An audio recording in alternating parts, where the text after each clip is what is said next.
Hello friends, মিতার রন্ধনশালায় আপনাদের সকলকে স্বাগত। আমি মিতা, আর আমার আজকের রেসিপি হচ্ছে অয়েল ফ্রি চিকেন। সাধারণ চিকেন আমরা যেভাবে রান্না করি, এই চিকেন কিন্তু খুবই কম মশলা দিয়ে আমি রান্না করেছি। তেমন কিচ্ছু মশলার মধ্যে নেই, সাধারণ পেঁয়াজ রসুন দিয়েই রান্না করা, কিন্তু তেল ছাড়া। অতএব এটা খুবই হেলদি একটা আইটেম। তা চলুন দেখে নিই আমি কিভাবে তৈরি করেছি অয়েল ফ্রি চিকেন। নিয়েছি 1 কিলো পরিমাণ উইথ বোন চিকেন, ভালো করে ধুয়ে পরিষ্কার করে জল ঝরিয়ে নিয়েছি।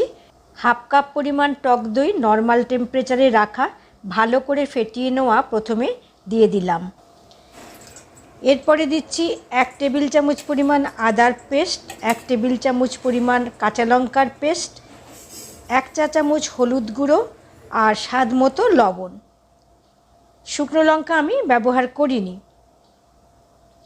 এই সব কিছু মশলা দিয়ে ভালো করে চিকেনটাকে আগে মাখিয়ে নেব। খুব ভালো করে মাখিয়ে নিতে হবে যাতে প্রত্যেকটা চিকেন পিসের সঙ্গে মশলাগুলো কোট হয়ে যায়।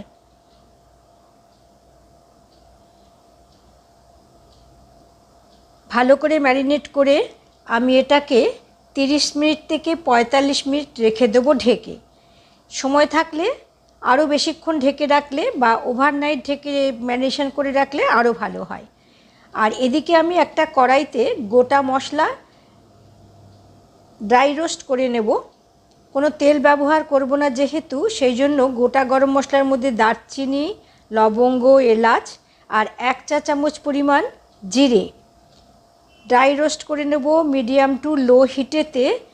মিনিট 1.5 থেকে 2 মিনিট লাগবে এটাকে ড্রাই রোস্ট করতে। সুন্দর মশলা ভাজার গন্ধ বেরোবে আর কালারটা চেঞ্জ হবে।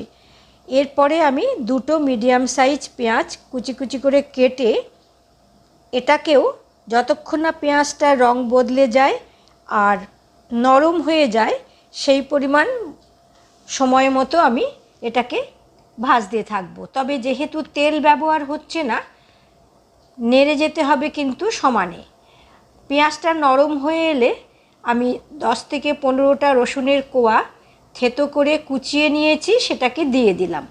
খানিকক্ষণ ভেজে নেওয়ার পরে সামান্য জল দিয়ে কাঁচা গন্ধটা চলে যাওয়া অবধি ঢেকে দিয়ে এটাকে কষে নেব। দেখুন জলটা পুরো টেনে গেছে, কালারটাও একদম চেঞ্জ হয়ে গেছে, মানে ভাজা হয়ে গেছে। এবারে ম্যারিনেট করে নেওয়া চিকেনগুলো মশলা শুদ্ধ এর মধ্যে দিয়ে দিলাম। ভালো করে নাড়াচাড়া করে পেঁয়াজ রসুন অন্যান্য মশলার সঙ্গে এই ম্যারিনেটেড চিকেন খুব ভালো করে মিশিয়ে নিতে হবে। আর এই সময় আমি দিলাম 1 টেবিল চামচ পরিমাণ জিরের গুঁড়ো আর 1 টেবিল চামচ পরিমাণ কাশ্মীরি লাল লঙ্কার গুঁড়ো, শুকনো না দিয়ে একটু জল দিয়ে গুলে দিয়েছি। এটা রঙের জন্য দিয়েছি, যারা রঙটা চাইবেন না তারা কাশ্মীরি লঙ্কার গুঁড়ো না দিলেও চলবে। আর যদি চিকেনেতে আলু দেওয়া পছন্দ করেন তাহলে আলু দেবেন, আর না পছন্দ করলে না দিলেও চলবে। আমি এখানে 2টো আলু, মিডিয়াম সাইজ আলু 2টো টুকরো করে দিয়েছি।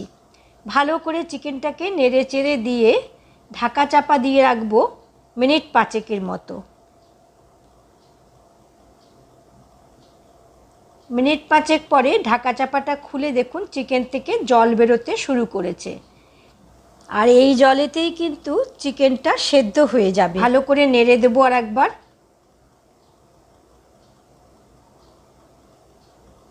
এরকমভাবে নাড়াচাড়া করে 2 থেকে 3 বার ঢাকা চাপা দিয়ে টোটাল মিনিট 8 মতো আমি রান্নাটা করব।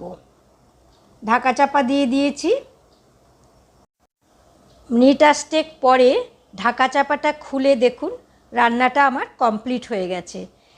চিকেনগুলো ভালো মতো সেদ্ধ হয়েছে, আলুও সেদ্ধ হয়ে গেছে। এই সময় লবণটা ঝালটা একটু টেস্ট করে নিতে হবে, আর চিকেনটা ভালো মতো সেদ্ধ হয়েছে কিনা একটু চেক করে নিতে হবে।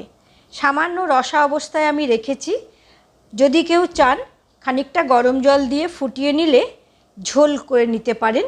আমি এখানে ঝোল রাখিনি, চিকেন রসার মতো হয়েছে।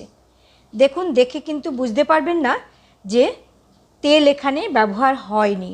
খেতে খুবই সুস্বাদু হয় আর খুবই হেলদি হয়, যেহেতু কোনো রকমই তেল বা ঘি বা বাটার কোনোভাবেই ইউজ হয়নি, সেই জন্য এটা খেলে কিন্তু কারোরই শরীরের কোনো প্রবলেম হওয়ার কথা নয়। মশলা আমরা ব্যবহার করতে পারি, কিন্তু তেলটা অনেক সময় শরীরের বেশ ক্ষতি করে দেয়, যার জন্য এই অয়েল ফ্রি চিকেন কিন্তু আমরা মাঝে মধ্যেই রান্না করে খেতে পারি। আমার এই অয়েল ফ্রি চিকেনের রেসিপি যদি আপনাদের ভালো লেগে থাকে, বাড়িতে একবার ট্রাই করে দেখবেন, আর তারপরেও যদি ভালো লাগে ভিডিওটাতে একবার লাইক দেবেন আর কেমন হলো জানাবেন।